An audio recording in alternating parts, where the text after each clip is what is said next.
So, therefore, Robert St. John is on with us. Morning, sir. How are you doing? Good morning. I'm grateful for biscuits, so Yes. I go for that. Man, I don't think we could have had a better morning guest to talk about the trials and tribulations and kind of dig through everything to find out in spotlight the things that you're grateful for, because you guys have been through it. And I mean, you guys, I'm talking about the entire restaurant industry, from the staff all the way to the ownership. Yeah, Paul, I think we talked about a year ago during the middle of this. We spoke, and I said it's probably the worst time in the history of the restaurant business to be in the restaurant business. Mm-hmm. It was a good time to be in the grocery store business and the liquor store business at the time, but restaurants. It was a unique situation there a year ago. And I feel like we're coming out of that now, so I can talk a little about it in past tense.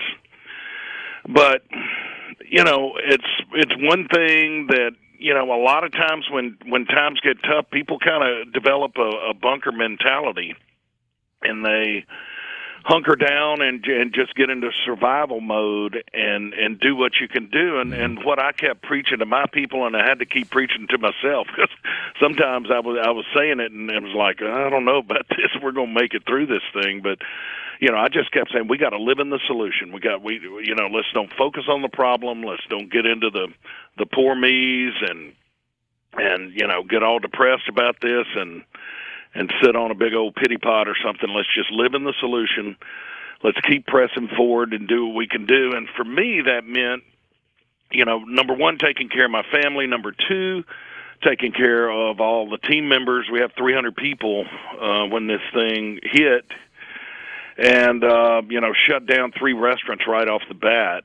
And so I wanted to make sure we took care of all of them. And then, we Extra Table really cranked it up, the nonprofit, mm-hmm. that I'm affiliated with, and so many people were out of work there early on. We're trying to help feed Mississippi, and we ended up shipping out 5.9 million pounds of healthy food to Mississippians in 2020. How about that, man? Congratulations. It was just got to do what you got to do, mm-hmm. and then. The next thing I focused on was just kind of the industry and what I could do to help the industry, and I became a part of a group that was founded. I think they had their first meeting March 18th, and I joined them March 19th. The Independent Restaurant Coalition, and we started working immediately to try to get relief and some type of package from Congress to help restaurants specifically, because it's such a unique business model that was just getting hammered. We're the number 2 employer in the country behind healthcare, and so you had immediately, I think, 2 million jobs were lost, and then by December it was 2.5 million. And out of the, I think, 500,000 independent restaurants in America, there was about 150 that just shuttered the doors over a matter of months. And so, as part of this group, there were people from all over the country, and we were maybe about 18 people. That was kind of the core group, and from New York and California and all that. But I knew Senator Wicker and was able to start working with him, and he introduced the Restaurants Act in the Senate back in the summer. That act passed.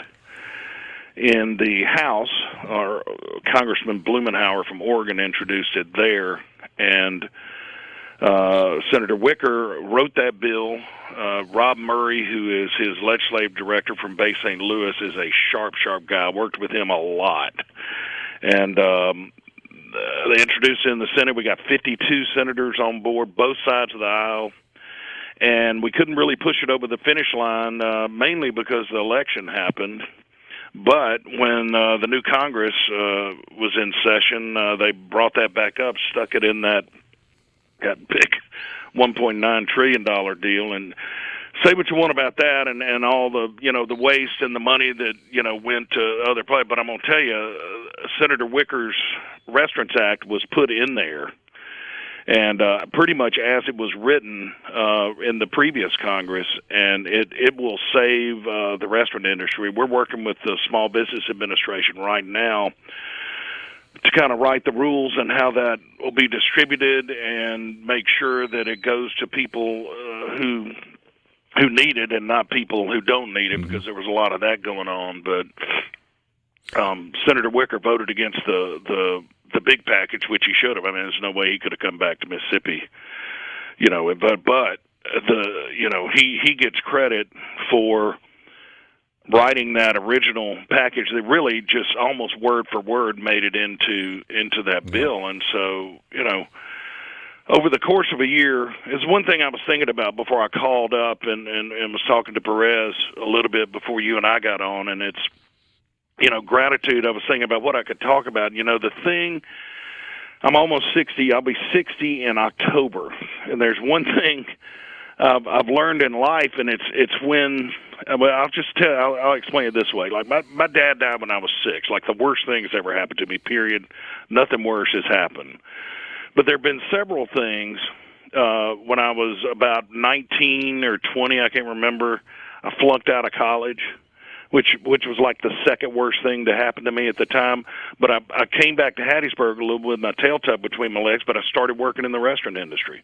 I needed to work. I had a job, and I had been in radio before that, and that's what steered me into the restaurant business. So a couple of years after that, I was a pretty wild buck. I got a DUI one night, May 25th, 1983. About the third worst thing to ever happen to me at that time. But the good thing about it is I stopped drinking. I got sober, got clean and sober back in May of '83. Hadn't had a drink since. And then opening night of the Purple Parrot. We fired our chef on opening night, and I knew nothing about cooking in a commercial kitchen, but what happened had forced me to get back into the kitchen and teach myself how to do it. So I look back on these things in life that seemed like the absolute worst. They flunking out of college. I was embarrassed about that. Got a DUI, ended up in the drunk tank at 21 years old. Fired our chef opening night in a restaurant that I didn't have anything at the time, but I sold a little piece of land. My grandfather had left me to do it.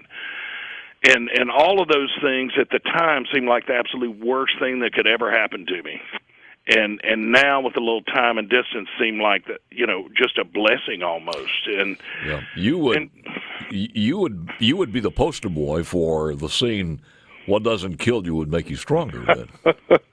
Well, I guess that's true, and I say all that to say we've almost come through this thing, a global pandemic, a once in a 100-year situation, and we closed my first restaurant I ever opened, the one we fired the chef in that night, the Purple Parrot Cafe, which I opened in 1987. It was kind of the flagship of our restaurant group. We closed that, and this time last year things looked pretty bleak. But we kept pressing forward. We kept living in the solution, and I had been working on a Tex-Mex concept that I was going to do in a different location.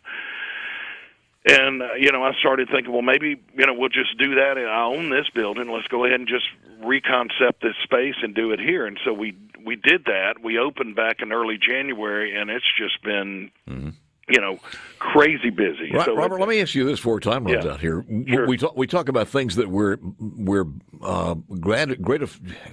grateful for. Mm-hmm.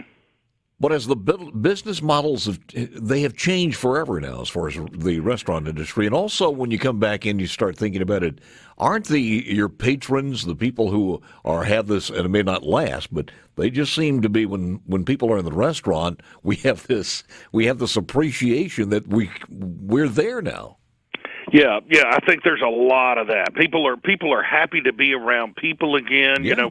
We're still keeping it safe and doing all the things the CDC and the State Department of Health want us to do, but people are just glad to be out again. We're getting to be springtime. Might not feel like it this morning, but this is going forward. I think there's going to be a little bit of a change. I was telling my son, I think the generation that comes out of this thing, it's so monumental. Absolutely. coming out of a depression type thing. But I think we're all going to be the better for it.